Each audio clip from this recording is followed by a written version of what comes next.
Hello बच्चों, आज हम अपने इस वीडियो में ऐसी चीज़ के बारे में जानेंगे जिनके बिना हिंदी शब्दों का कोई महत्व ही नहीं रह जाता है, यानी कि मात्राएं। आइए अब हम जानें कि मात्राओं का क्या स्थान होता है। हिंदी में शब्दों और वाक्यों को लिखने के लिए मात्राओं की आवश्यकता होती है, इसलिए हिंदी वर्णमाला को दो भागों में बांटा गया है। पहला स्वर और दूसरा व्यंजन। आप लोग तो जानते ही होंगे। आइए एक बार हम स्वरों को दोहरा लें। अ, आ, ई, उ, री, ए, ऐ, ओ, औ, अंग, अह।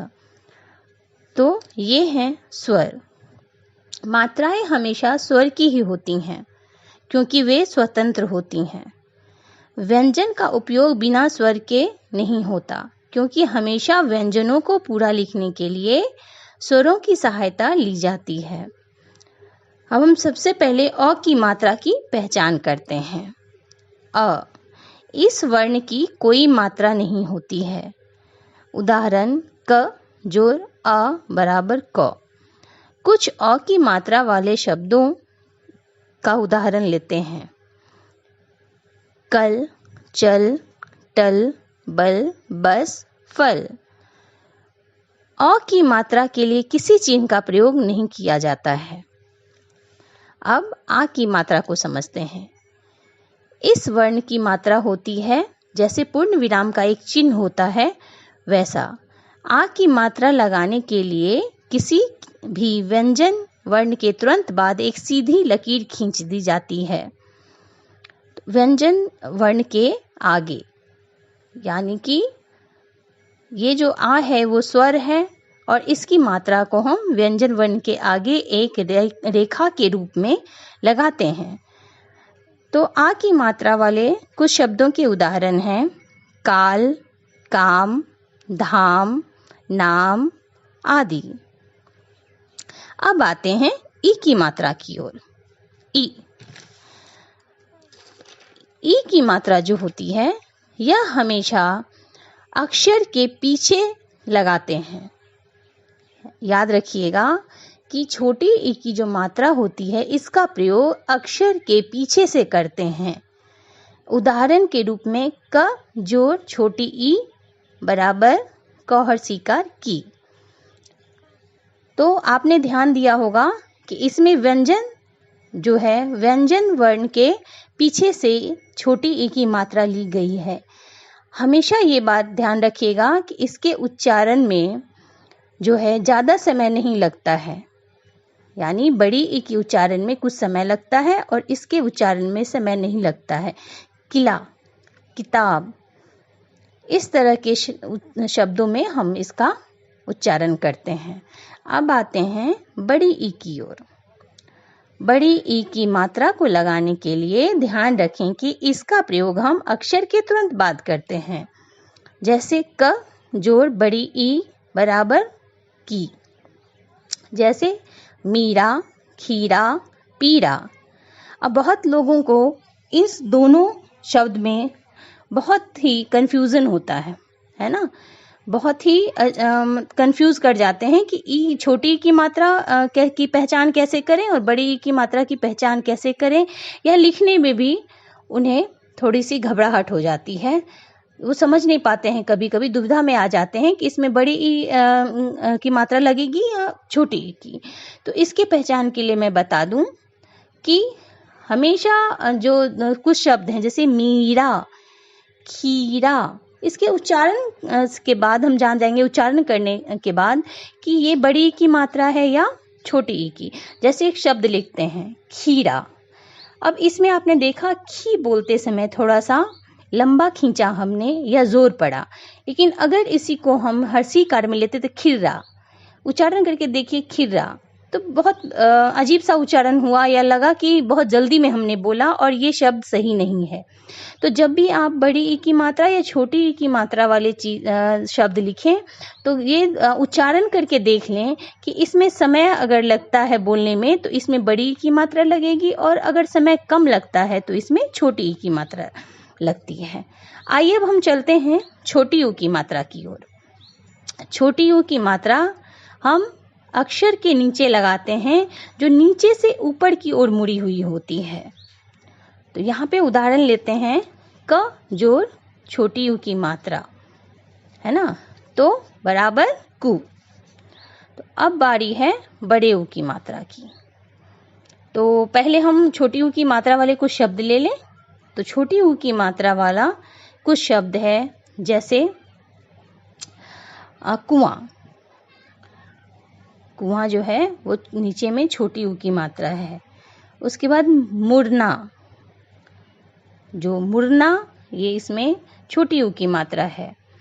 इसी तरह अब आते हैं बड़ी ऊ की मात्रा की ओर। बड़ी ऊ की मात्रा को भी हम अक्षर के नीचे लगाते हैं, लेकिन इसे लगाते वक्त हमें यह ध्यान रखना होगा कि बड़ी ऊ की मात्रा ऊपर से नीचे की ओर मुड़ी होती है।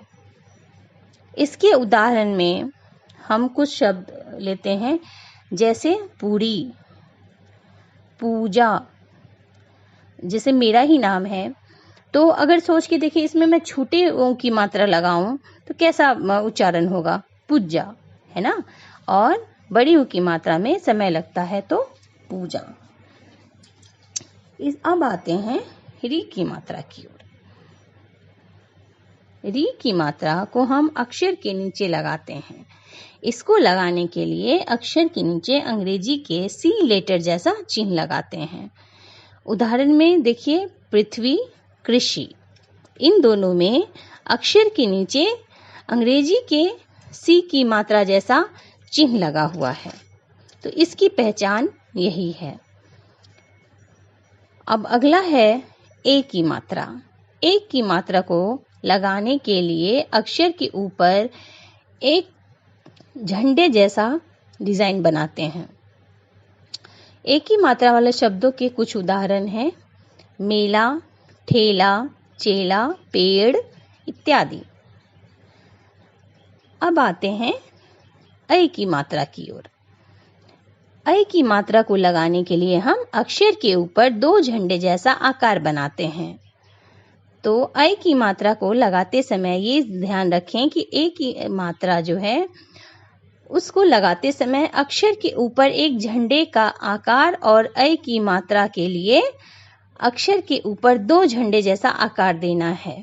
उदाहरण के लिए जैसे मैला, थैला, पैसा, वैसा इत्यादि। अब हम सीखेंगे ओ की मात्रा।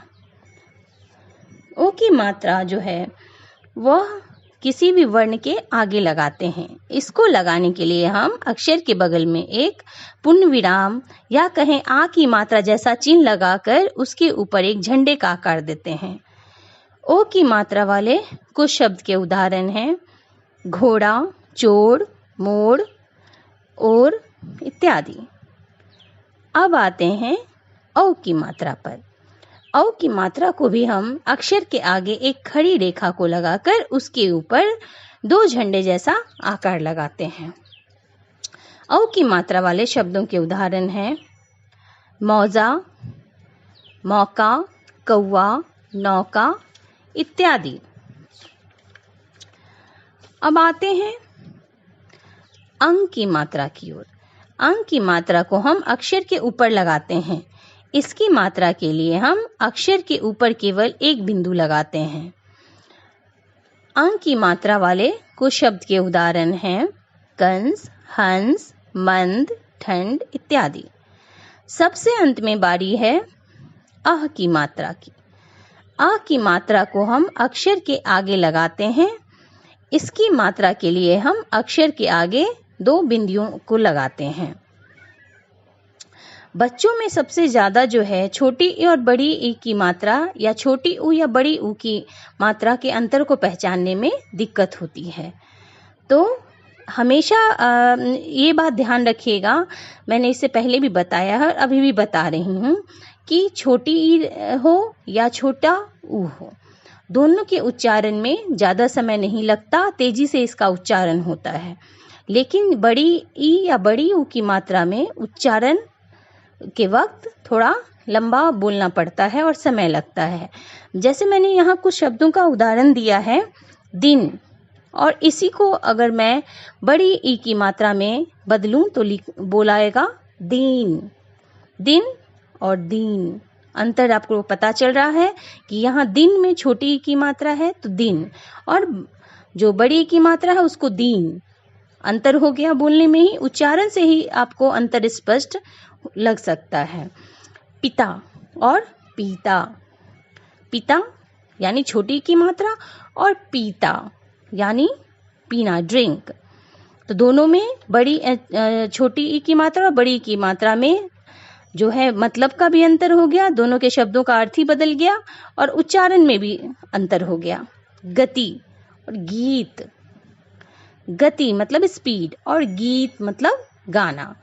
तो आपने देखा कि कैसे उच्चारण से भी हम आराम से पता लगा सकते हैं कि मात्राओं में क्या अंतर है और इसकी पहचान की जाती है। इस वीडियो के लिए बस इतना ही। मेरे चैनल को लाइक और सब्सक्राइब करें। बेल का बटन दबाकर आप इसे सब्सक्राइब कर सकते हैं अगले वीडियोस के लिए। धन्यवाद।